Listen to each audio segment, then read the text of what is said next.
Hi everyone, it's Henry here, and in this video I'm going to be doing my take on an Emperor's Spears Space Marine.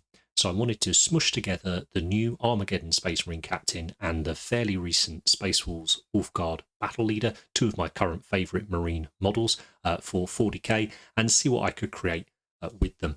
Ever since I saw that crested helm, plumed helm, yeah, I think crested's the right word, he's got a bog brush on his head from the Space Marine Captain, I was like, that reminds me of that Emperor's Spears novel cover. So this is my take on that. I just want to apologise in advance. I've just moved workshop, so the sound and the camera on this video might not be quite up to scratch, but I still think it's a fairly entertaining video that hopefully will keep you company while you're doing some hobbying. So let's paint.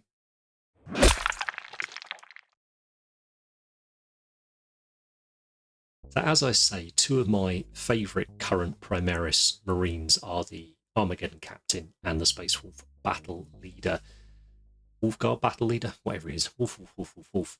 And to be honest with you, I just want to keep using this Armageddon Space Marine Captain as a basis for doing these sort of slightly more involved kit bashing takes, alternate hobby takes, really. They're not a display piece. They're not anything like that. I'm not doing them for an army. I'm just doing them because I've got these ideas and I think they'd be really cool. So I want to sort of document that and go with it, and hopefully inspire you guys to go and do a better job of them. So I got together those two kits, obviously, and then I grabbed any bits that I thought might be useful for creating this Emperor's Spears model, and spear would be obviously one of those. So I've got a few Grey Knight bits and then a few third-party spears I've picked up over the years. And the only other bit was a backpack from the Mark 6 Praetor model that came out a few years ago for the second edition of Heresy. I really like it. I just wanted to use that Marine Captain as the base, obviously, but it's always nice to try and tweak the silhouettes of things, I think. And when you think about a Space Marine, or when I think of Space Marines, certainly there's certain things that jump out about their silhouette, and that's things like their backpack, their helmet, their shoulder pads and stuff. So I think if there's any ways you can change those elements from the base model, you're already a long way down the road to creating something that's special and your own, your own take on something. And for me, that's always been one of the greatest or most fun elements of hobbying, is reading the stories, looking at the artwork, and then trying to create my own version of that using the models that are out there. So it's a fairly encouraging start. The torsos, so the torso from the Marine Captain, the front torso obviously in the legs, and then the rear torso and the cloak from the Wolfguard seemed to go together-ish. It wasn't a million miles away, which was a relief, because if they had been, I had no idea what I was going to do for this this video. But it just took a little bit of trimming, and every time I was doing it, I was just shaving off, just a couple of little bits here and there.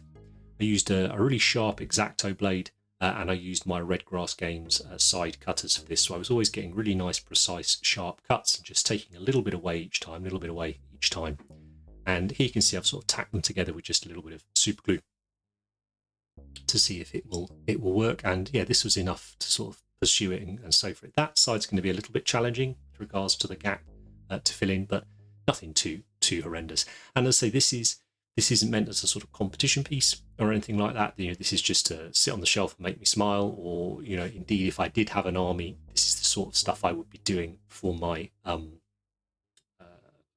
sorry, this plane just gone over. I'm really getting used to this new workshop.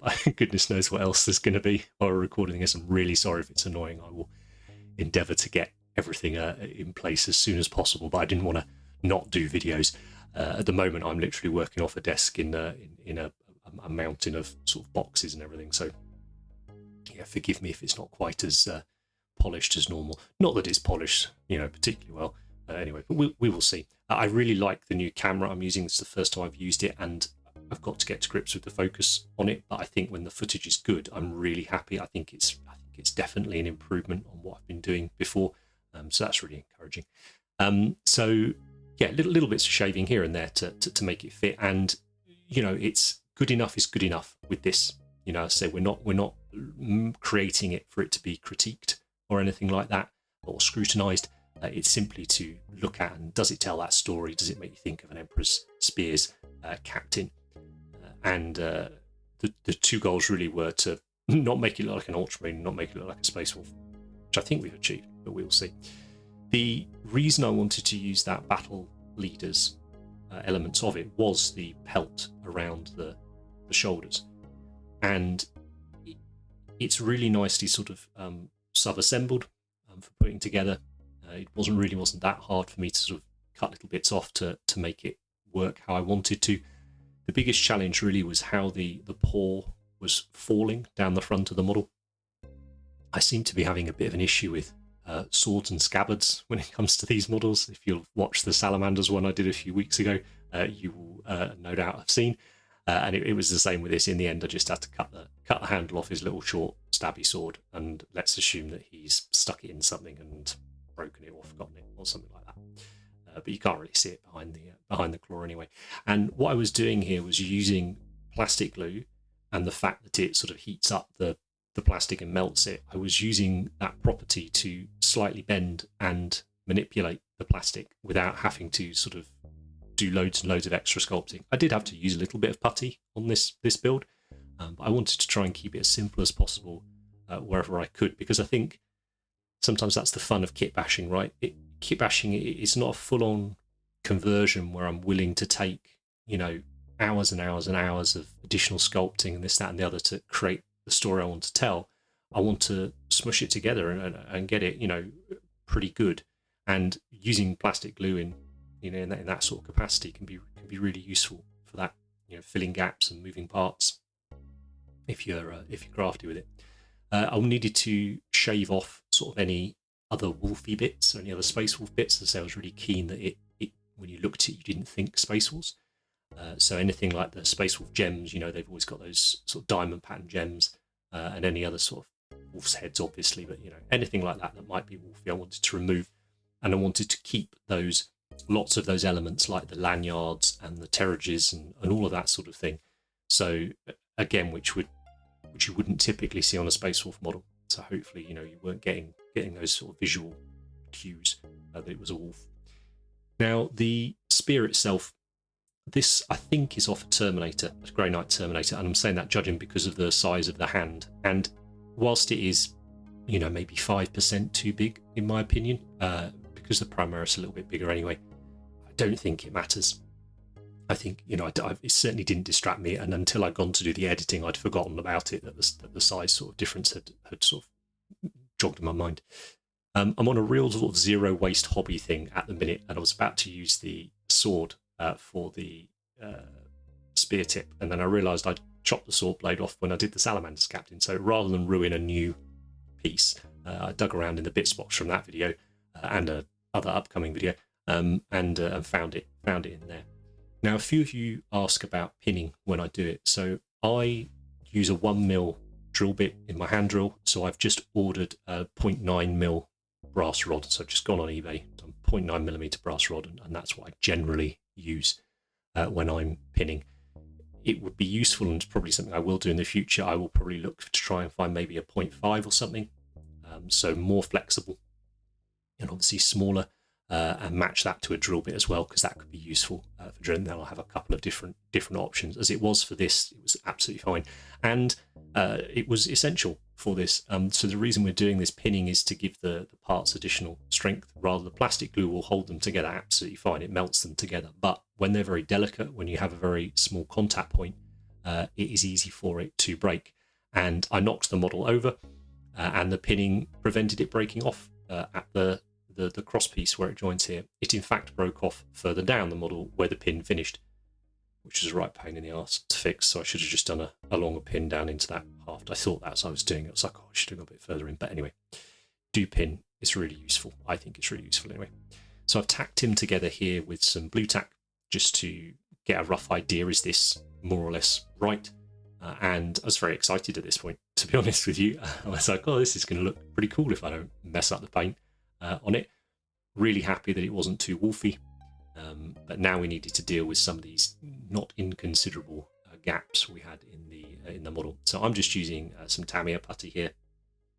Use your green stuff, use your milli putt, use whatever it is you like using, and then it was just a case of going around the model and smushing that in, getting it looking right. There was a couple of areas where needed to do a little bit of fur, so just did obviously that as well. I'm using a clay shaper here to form the initial shapes, and then I was just using things like cotton cocktail sticks and a little Dremel type, tool, not a Dremel, but a rotary tool to sort of shape things and polish things and get them looking good enough, not let it derail the project itself. I've got another rotary tool on the way actually to try out. I'm quite looking forward to. And then what's this? Oh yeah, little chisel blades just sort of help carve out and shape the is what you call it, really, the strap. The strap connects the chest piece of armor to the rear piece of armor. We were completely missing that. Obviously, it's going to be in shadow mainly, that part, but still wanted the main bits of it to be there. And then there was a gap because he's got no arse, this model, because I've snipped it off. So if you really wanted to be mean and look through, you could see that. So I thought I could fill that gap, or I could just block that gap. So I just used some gubbins, like some grenades and stuff, so you can't really see all the way through. And there he is. So really quite a simple kitbash in the end, albeit it took a little while to get everything to sit nicely together. But not too many kits to create it. And it'd be interesting, actually, I should go back to the kits I've used and see if I'm still able to utilize them to create something. Anyway, perhaps I'll do that in a future video. But I really like the difference the backpack's made as well. I think the Heresy character models are deliberately sculpted slightly larger than the rank and file. So they're really, really good for kit bashing with Primaris, or I find they're really good for kit bashing with Primaris minis. So yeah, I think the backpack really helps set him off. And these guys, I listened to the audiobook version of the novel. I haven't read it for years since it came out. I read it then, not for years, but I listened to that as I was doing it. And I think the fact that these guys are over in Imperium Nihilus, they're cut off, they're kind of looking after themselves. I quite like the idea that their armor is maybe a little less than standard. I think it fits that sort of noble savage vibe they've got going. But anyway, let's get on and paint him. A quick note on priming, as a few people have asked recently how I go about priming my minis. So this is generally what I'll do. I'll either grab my Mr. Primer Surfacer or my AK microfiller, whichever can I grab out of the cupboard first, doesn't matter. I find the AK one is easier to find in shops, but they're both very similar what they do.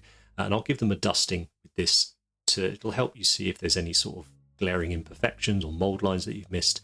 And you can give things a bit of a sand down. If there's any little dents and stuff, you can give them a little sand down, then another dusting, and generally that will do for me. And then I may well go over it with another can of primer if I want to, or more likely I'll do what I do here, where I go and airbrush my sort of primer colour, as it were. It's not necessarily my base coat colour, but my primer colour, so a grey or a red or a black or a brown or something like that.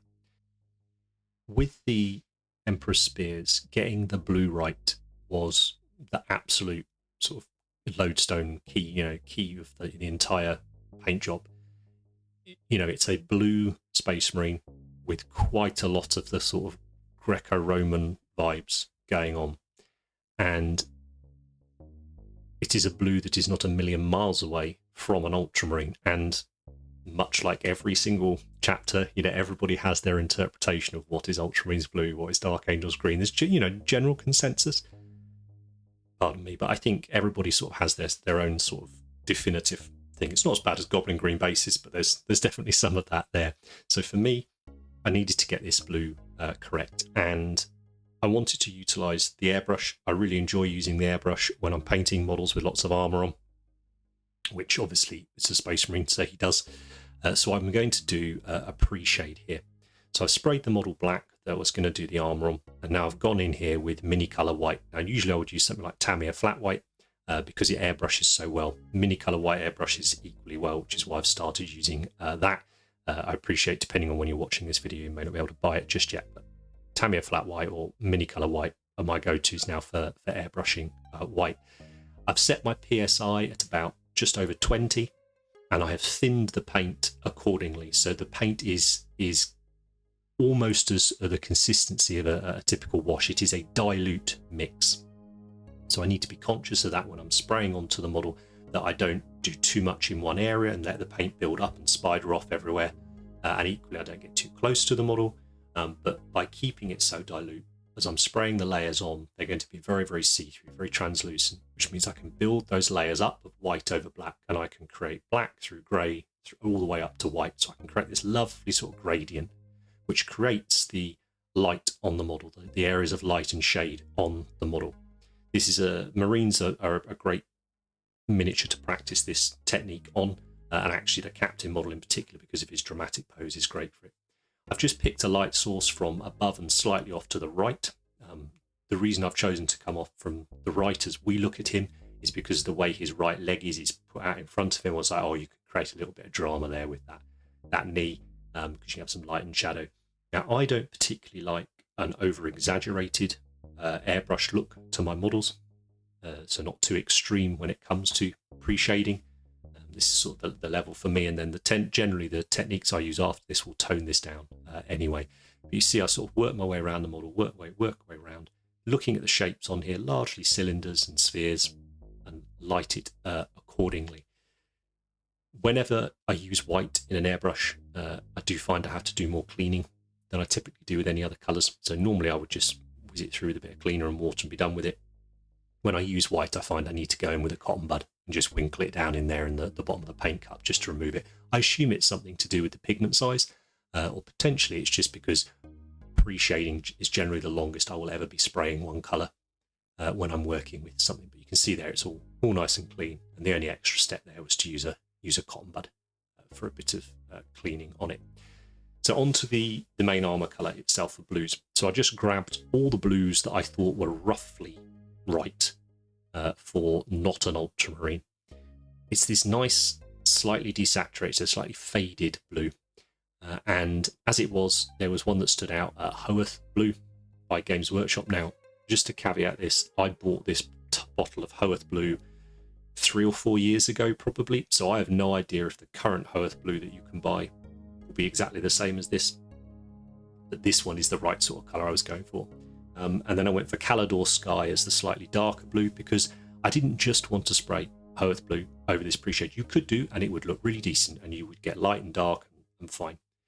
But I wanted there to be a little bit of extra interest in there. So by introducing this different tone of blue in here, particularly into the areas of mid-tone and shadow, which is where it will be, I just felt it made the miniature look a little bit more interesting than had I just gone over it with one colour. Now, blue paints generally are quite powerful, so they cover well. So I've thinned this right down, probably 3 drops of thinner to paint. I'm just using Vallejo airbrush thinner at the moment because that's what I've got. I find it works well with most acrylic paints. So I'm spraying on here. It's probably 2 to 3 coats in the end, focusing on the shadows and the mid-tone areas. I'm not worrying about getting the areas of highlight completely covered, because I'm going to do that in a minute with Hoeth Blue anyway. But you can see already the work that pre-shade has done for us. Really happy actually with how it came out on this guy, which is a blessing and a curse, because you'll enjoy this step and then you think, oh no, I'm going to ruin it now doing something. But I don't think we did, so we're all right. But do be careful with blue. So if you end up spraying it on too many layers, or you don't dilute it enough, you'll spray it over the model, and you may as well have not done the pre-shade. You may as well have just base coated it using the blue.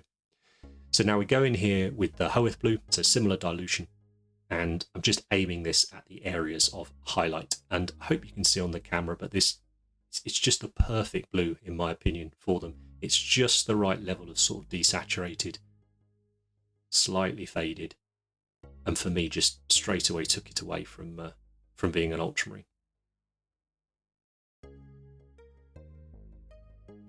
And this whole process, I think the pre-shade itself took me just under 5 minutes, which is the longest stage.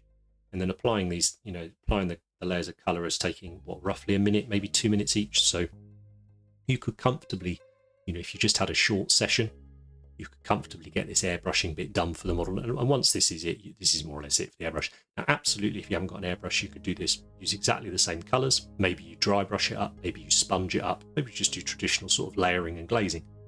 But the same paints will work equally well with a brush as they do with an airbrush. Now, the spears have white helmets, so I wanted to obviously make sure I got that right. I was going to base coat it with another blue, not the same blue, we'll keep it a bit different. I quite like base coating white with blue when I'm airbrushing it. I think it brings a nice bit of interest into it. This is an old Vallejo paint called Signal Blue. I thought it was more or less the same as Night Lord's Blue when I looked at it in the bottle. Once I'd sprayed it on, I was very wrong. This is much closer to somewhere like a, I don't know, maybe Stegodon scale when it's on the model. Anyway, you can see. It doesn't matter. Use any blue, darkish blue you like. Will work absolutely fine. Or grey. That would look great too. If I wanted more contrast, maybe I'd done a purple. It doesn't matter. But I had all my blues out because I've been trying to find the right ones for the armour. So I just thought, grab a different one to do the helmet with. Then I'm just mixing in a little bit of white for the first highlight. Again, hitting it from above. You can see the sort of consistency we're working with there. All the time my pressure's staying the same. I'm not changing that. I'm using our Cult of Paint Signature Series Evolution. You can get a link down to that in the description to our range of Signature Series airbrushes from Harder and Steenbeck. Really loving working with the Evolution at the moment. And I'm just checking now and again with the orientation on the model for the light source, because it would look a little bit strange if we lit the helmet really starkly, as if it was lit from the left as we look at it, when we've lit all the rest of the armour from the right. I think, again, that's another reason why I don't particularly enjoy overly airbrushed looking miniatures, because I feel like they end up not making much sense. I'm always leaning on the side of wanting my minis to look a little bit more like a scale model. Then once I'm happy with the armour colour, I give the whole thing a coat of gloss varnish, just a couple, and this is simply to reduce the surface tension on the model. Nothing to do at all with the fact that we're going to use oils and them interacting with our acrylic paint. As long as your acrylic paint is dry, you don't have any problems, but I want to reduce the surface tension so that we can do a pin wash. Now, I wanted to use Payne's Grey. Now there is my ancient tube of Payne's Grey that I've had for about 10 years, dog hairs and all attached to it. And here is a newer tube of Payne's Grey I've got, if I can get it in focus, from Absalom 502. Now Payne's Grey isn't a one colour, it is an interpretation of a colour. It's a grey-blue. Now you can see it here, how different these two brands have decided their Payne's Greys are going to be. I wasn't quite sure which one I wanted to use, so I'm just going to try them both and see what happens. I'm going to do a pin wash here, so we're going to make all the recesses darker. This wasn't meant to be my weathering or anything like that. It was just to add another dimension, a little bit of definition into the model at this stage. So you might use a traditional acrylic wash for this. I like using oil washes for this, particularly when you do it with the gloss varnish. It's a very clean way of doing it, and in my opinion quite a quick way of doing it as well. There's very little cleanup to do. So there's the thinning it down here with a little bit of mineral spirits. You'll have seen on the card as well, I'm using that not just as a palette, I'm using that to draw a little bit of the oil out of the oil paint, just to help it dry a bit quicker. We don't need the huge long working time that you get with oil paints when we're painting our minis, certainly in this way. But you can see the difference there between the two blues, and I didn't need to test it. I was like, no, that is nowhere near dark enough for what I want it to do. So I picked the Winsor & Newton Payne's Grey. If things like, I should do a dedicated oils video, I keep saying I will, but if the thought of sort of costs of oil paints and things like that put you off, you know, that Winsor & Newton Artist Oil tube cost me around a tenner. And as I say, I think I've had it probably a decade. So they will last you a long time. Then it's just a case of going around, and because the oil wash has mineral spirits as a base, and because our miniature has had a gloss varnish on it, there is a very, very low surface tension on the model. So capillary action will draw all that paint into the recesses, largely leaving it off the flat surfaces, and we're good to go. So this was left for a few days. It didn't need to be left that long. It's just the way it fell in the schedule. You know, overnight would be plenty. And to be honest with you, in this heat as well, we're having at the minute about an hour would have been absolutely fine. Would it have been completely cured? No, absolutely not. Would it have been dry enough for our purposes? Absolutely it would. So now it's a case of looking around the model and seeing, is there anything I need to do for a bit of cleanup? There's the odd splodge, and then particularly on his right bambus there, I need to tidy that up. So you could use one of those quite tight, dense makeup sponges for that. You could use a cotton bud. You could use... what else could you use? Those probably. I like to use most of the time just a soft brush.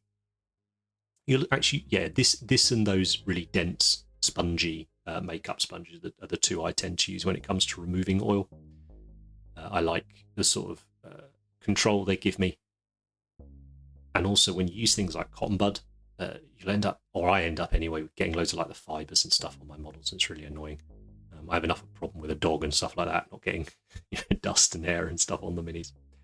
So I dip the brush into the mineral spirits and take off the majority of it. And then I'm just going to touch the areas that I want to clean. And I'm not trying to wipe them off straight away.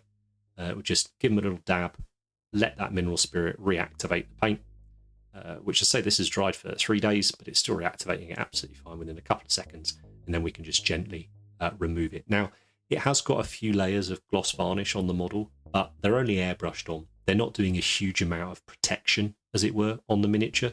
So if you push too hard against this to remove that oil paint, you will go through that varnish and you'll go through the very thin layers of airbrush paint that are underneath it. That's probably the biggest downside to airbrushing, is the fragility of the paint.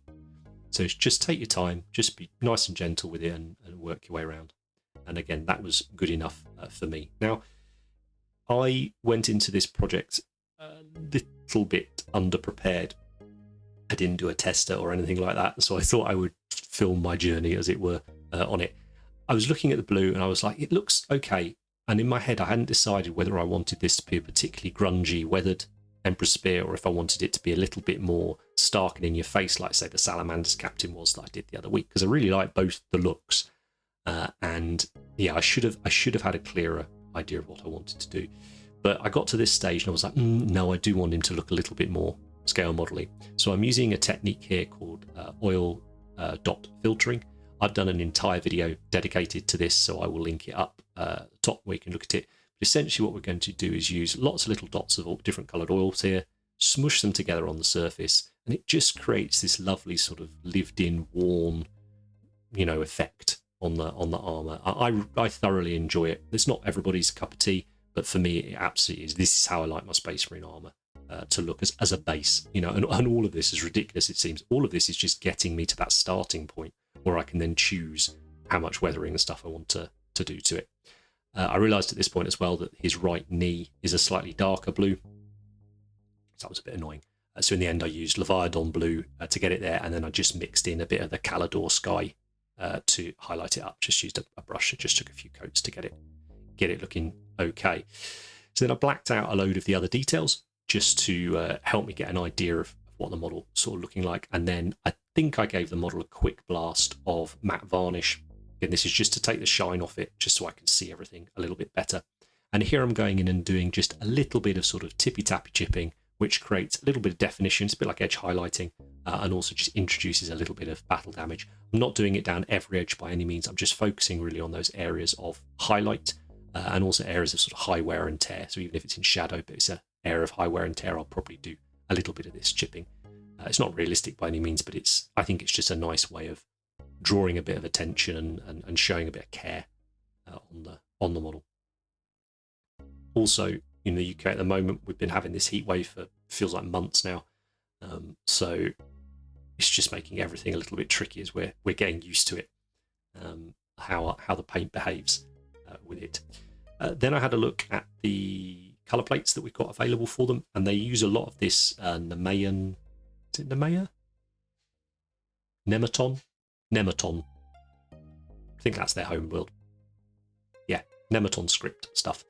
So I just had a look at the picture and I was like, right, well, let's just paint that on. There's just nothing else to say really. It's thin black paint and a brush, and hoping it didn't dry before I got to the model. If I'd known where it was, I would have used a drop of drying retarder in the mix. That would have helped me out a bit. And really frustratingly, I have a sheet of Emperor Spears transfers somewhere, but I cannot find them in the move. So that was a bit annoying, especially when considering I've been thinking about this video for years. Yeah. Anyway, it's all right. So I just went and did. Thankfully, I was saved by all the fur on his shoulder pad, so I didn't have to do much of the chapter badge. I could just fudge a little bottom of the trident and some skull, and it was absolutely fine. So I did that and a little sort of symbol on his right knee pad. I didn't check whether it's canonically correct or anything, but they have these tattoos and stuff on their face, and it looked a little bit like that. I thought it looked pretty cool. So now I was happy enough with the armour to move on to the other pieces, and I wanted to start thinking about the composition, the colours on the model. How's it going to look? So there's a few sort of large areas on there. There's the cloak, obviously. There's the fur trim, and then there's the little leather skirt that he's got on. So I thought, let's do the leather first, because I knew exactly what I wanted to do with that. A reddy brown was what I was after. So I grabbed a few mini colour paints here, chocolate mahogany and russet, but you could go and grab, if you've got Citadel, you could get something like Rhinox hide and Mornfang brown and Steel Legion drab, maybe. Yeah, maybe something like those three would work pretty well. But you want some reddy browns with a nice jump between them. And then it was just a case of thin them down, scritchy scratch, down the leather. Lovely jubbly.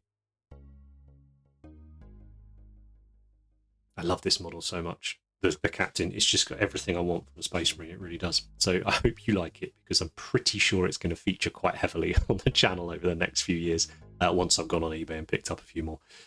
So yeah, but this little leather combo is something I really like. And the reason I wanted the reddy brown was because I was in two minds. Do I do a pale sort of leather colour, like a creamy leather colour? And I thought, no, I want to do the fur in that creamy colour. So I will do the leather. It's either then going to be black or the brown. And I thought, it's a lovely little mix, this triad. I want to use that instead.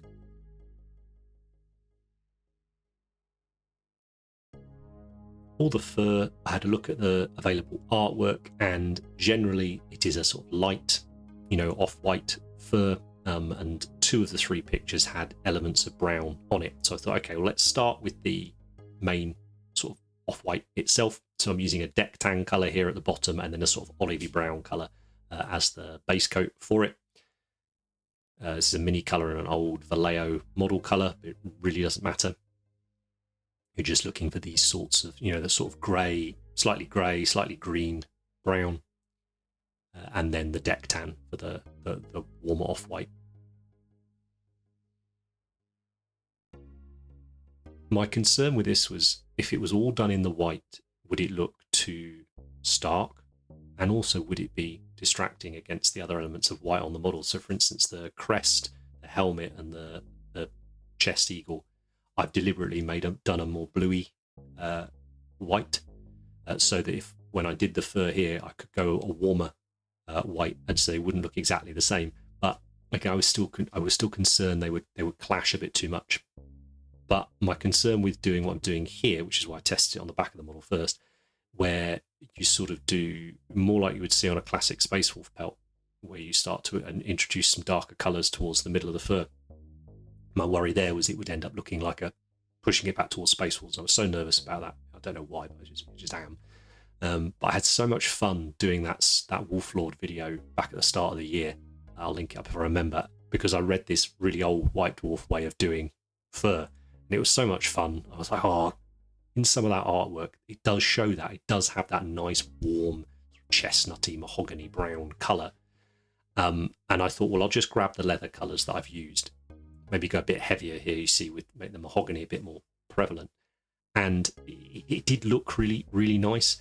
But again, I was still a little bit stumped on it. So I ended up getting the olive brown colour here and thinning that right down and just sort of washing it over nearly all of it to try and tie it together a little bit more, to tone down that sort of creamy white fur.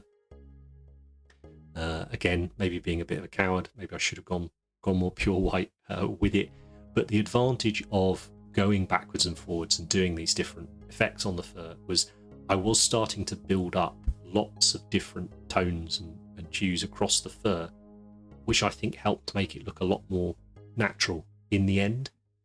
Even though, as you can see, I went back and redid the left shoulder, because that was just throwing me out, wasn't looking quite right. So here I'm gone back in with the deck tan and I'm highlighting it up now. But all that time you're creating all these lovely different sort of browns and green colours in there. And I really liked it. And, I don't know if you've seen animal fur up close, but, I used to farm and stuff, and you see, sheep and stuff like that. There's a lot more colours in fur than perhaps you often think. And it was a lot of fun. It's something I want to paint a lot more of.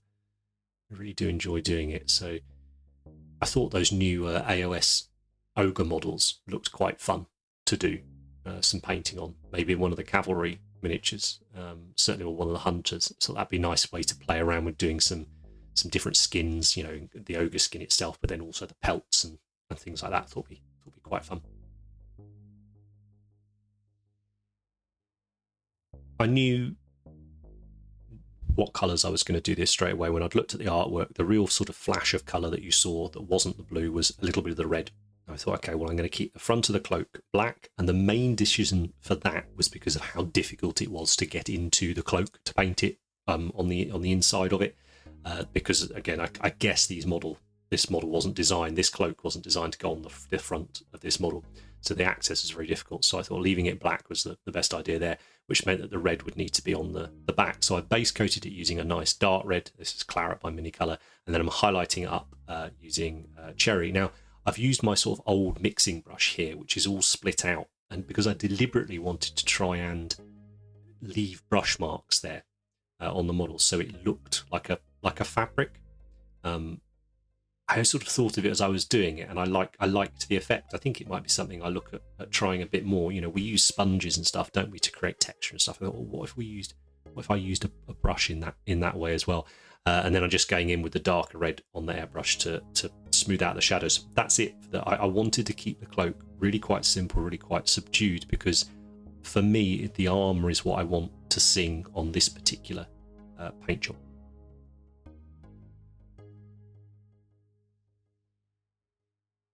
The eyes in the artwork are red, but red is for baddies, so I thought I would go with green, and this was just falling back on an old favourite. I still can't decide. Well, I do actually. I know exactly what my favourite way of painting eye lenses is, and it's that style from the Badab book plates, but that's quite time intensive, and the heat at the minute, I wasn't feeling terribly confident about being able to execute that. So I fell back on what is one of my favourite ways of doing lenses, which is that sort of slightly glowy lens. So we just paint it white, go in with a nice bright sort of green contrast, and then fluorescent green. I mix in a little bit of white into the fluorescent green colour and just highlight the middle of the lenses. It's so easy. I think it looks brilliant. It's great for tabletop stuff. And you know, if you're tired or it's not ideal conditions or anything like that, it's a pretty reliable way, I think, of getting your eyes done. And I think that eyes are, certainly for me, that they can be cause a bit of anxiety, where I think, oh, I'm going to ruin a model here doing this little detail. But something like this, I'm really confident I'm not going to. The metals provided a nice opportunity. I've been probably for a year or so now just trying to find a few different metallic recipes for things, rather than just using ones I've used for years and years. And again, on this, I thought the opportunity to go away from the more classic ultramarines gold would be a good opportunity, and the Emperor's spears have their weapon casings of this lovely pale brass colour. I thought there's an opportunity there to have a go, not necessarily to try and recreate that exact tone, but certainly the opportunity to create a different sort of brass colour. And this in the end was inspired by Rob Ing over on our Discord, and that in turn was inspired by an Executioner's video I did a few months back, where I used Griffcharger Grey over a silver to give it that look, and Rob went and used Griffcharger Grey over a brassy gold colour recently for his Space Wars. I thought that looks really nice, so I just nicked it for this. Griffcharger Grey is basically Payne's Grey. It's just a contrast paint, and yeah, I think it works really, really nicely, so thanks for that, Rob. I will play with this a little bit more because I really like it. I think it could work very well on some fantasy models I have in mind. And the last thing for the metals really was the blade. I like fancy power weapons. I don't dislike them at all. I don't think I've seen a power weapon done in a way I don't like, unless, you know, stylistically anyway. Execution, of course, there's ones I prefer, but stylistically I think I like all the ways of people do power blades. But by this stage of the model, I was definitely in more of that Imperial armour mindset, scale model mindset, so I didn't want to do it as like a glowy power weapon. I just wanted it to be a nice sort of metal thing, and that tied in well with the piece of artwork as well. So all I've done here is used a dark silver and a bright silver, and just done a simple sort of thin layer, pulling the dark towards the shadows, the light towards the light, just to create a nice silver spear tip. Again, I don't want anything really to distract from that core area, which is his sort of face and his chest, which is what's telling us it's the Emperor's spears. not the massive great spear. Obviously, that would help tell us that was the Emperor's spear as well, I guess. So, yeah, you know what I'm getting at. But super simple, and I think very effective still. I like all the glowy weapons, but there's something nice about the idea that they're just wandering around with these medieval pole arms and stuff. And now it was time to stick him together and just think, have I missed anything glaring here? You know, would I like to have sit down for another 2 weeks and worked on this model? Yeah, possibly. I think he's a pretty cool mini, and I think I could have done a pretty special paint job actually on him if I so wished. But this was, you know, as I say, an exercise, something to enjoy, pop on the shelf, but we had a little bit of time, maybe half an hour, or a few little tweaks we could do to make us really happy with it. So we're not putting him down going, oh, with a few regrets. We're putting him down going, that's rad, I like that, I can't wait to show my mates. That's always my goal with the minis, is looking forward, and hopefully my hobby group, you know, dig the models and I can enjoy showing them, and yeah, just sharing those interpretations. So I've gone in and given the metals an extra highlight to the silvers. I gave a silver, the bronze, the brass. Is it brass? Whatever this, yeah, I suppose it is a brassy colour, isn't it? The brassy colour on the weapons, I went for helpfully named light bronze. And for the gold, I used Runelord brass. So just ignore whatever colour the thing says on the bottle, and just make sure it's what you like. I added a little bit of scorching to the end of the plasma pistol. I just sprayed on a little bit of Agrax and then a little bit of Nuln Oil to darken it down. A little bit of scorching on there, and then a little bit of extra highlighting on the furs. So I've got the deck tan colour here with a tiny bit of white mixed in. I'm just going round sort of ones nearest his face, and the sort of highest up. So just to give him a little extra. And I'm really happy actually with how that fur turned out. I think with a bit of tweaking, it could be a really, really nice sort of combo and recipe. And again, I don't think it looks like a wolf pelt or anything. So few. I'm sure many people will disagree and let me know in the comments anyway. And then a little bit of chip in here, just using a sort of dark brown colour here to do a few chips here and there. And while I'm doing this, I just wanted to say a huge thank you to if you're still watching the video, but also to all of you that support us over on Patreon. So if you'd like to get more content from us, particularly Andy, working on lots of display pieces, but you've also got myself, and now you've got Ben over there sharing our things with you. I hope you're enjoying them, and it's a huge thank you to all of you over on Patreon that support us, because without you, we couldn't do any of this. We have a lot planned, we have a lot more planned, we have a lot more coming, and it's all down to you guys. So thank you so much. And if for any reason you can't support us over on Patreon, then a like, a subscribe, a comment, a share on this video, they do make a huge difference, particularly to channels like ours, which are just sort of, painting, boring painting ones. We're not trying to shock anyone or anything. A little share and stuff goes a long way. And I'm assuming if you're 3/4 of an hour into the video, you're probably enjoying it a bit. And if you're not, then turn it off. Go and do something you do enjoy. Or tell me in the comment why you're not enjoying it. So the last thing to do there, not that I'm bitter, the last thing to do there was a little bit of weathering in addition to the chipping. I've gone for industrial earth here because this was going to tie into the kind of colours I wanted to put on the base. Nice sort of greeny browns, and I've just made up an oil wash with that, and I'm just going to wash it into plenty of the recesses lower down on the model, but also the odd one here and there, and on some of the weapon stuff, just add a little bit of life into some of those areas as well. No cleanup or anything to do on that, just a nice little addition, I think. And then lastly, the base. Now I've done the base in various stages, but I've put it together here as one thing. So I chose to do the initial stage at the end of a hobby session so I could leave it to dry overnight. One thing I like doing when I've got rocks and stuff on my bases is generally to use the colours that I've already got on my palette from other things I've been painting on the model, just mix them together to create the greys and browns and stuff of the rocks. I think it does bring a nice little element of harmony, even if it's not obvious on the model, and it saves me having to wonder what paints to go and get to try and do it with. So I'm slopping on here, you can see really quite heavily. It's thinned down a lot, but I'm really slapping it on there. And then I'll start mixing in the lighter colours that I've got on my palette. So whether it's a light blue, whether it's a bone colour, or it's a white, whatever, just start mixing it in to lighten it up. and then start splodging that in around the areas, the upward facing areas on the rock, but particularly to sort of create just a subtle little halo effect on the minis, so making it nice and sort of light around his feet. I think works quite nicely. And it's just an effect I really like. I'm sure there's a way of executing it better, but for me, like, it takes no time, no brain power, just enjoy it. And I really love the way it looks at the end of it. I'm going to cover up the orc skull and stuff with some texture paste and things in a minute, because I didn't want to paint it. And there we go, we're almost up at that pure sort of bone colour, so just sort of sparing use of that. But I love the way when you do it like this, it all sort of bleeds into each other and creates these interesting little blends and stuff. I think it makes it look quite natural, which is really nice. Then I've got a load of ground up fossil here and some texture paste. I've chosen to use dry ground texture paste here because it's a lighter colour.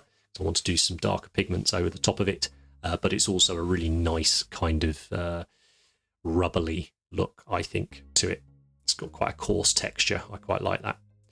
This is also behaves as an adhesive. So once I've slapped that on and got it where I want it, so covered up that orc head and stuff, I can go ahead and sprinkle on all that ground up rock. And I don't need to use any fixative after that. It's done the job. I'll come back in the morning and that'll be rock solid. Usually just blow a little bit of air from the airbrush over it to get any of the excess off. And then it's good to go.